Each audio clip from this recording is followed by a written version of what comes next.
My name's Lisa Comfort from Sew Over It, and I'm going to show you how to stitch a zigzag stitch to finish a seam. The important thing about stitching a zigzag stitch is making sure that it sits on the edge of the fabric. There's no point in putting a zigzag stitch right in the middle of the seam because it will continue to fray up to that point.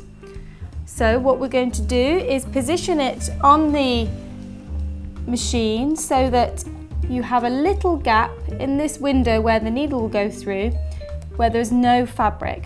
On my machine, that's the perfect position so that when the needle goes to the right, it will graze off the edge of the fabric.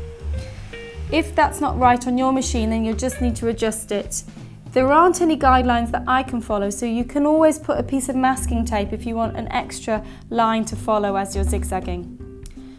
So if you have my machine, which is the Janome CXL301, you won't need to do a reverse at the beginning because it will already do that for you. It will do a little locking stitch, but if you don't have this machine, then you will need to reverse.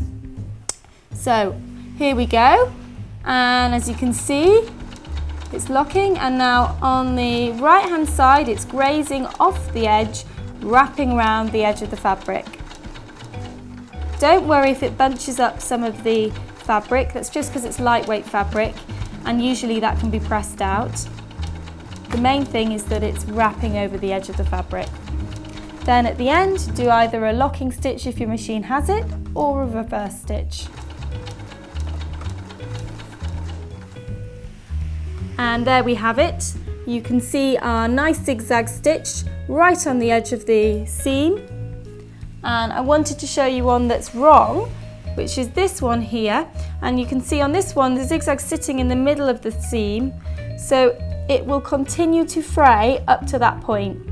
Whereas on the one that I just did, it can't fray any further than it has because it's wrapped round, so it's protecting that seam.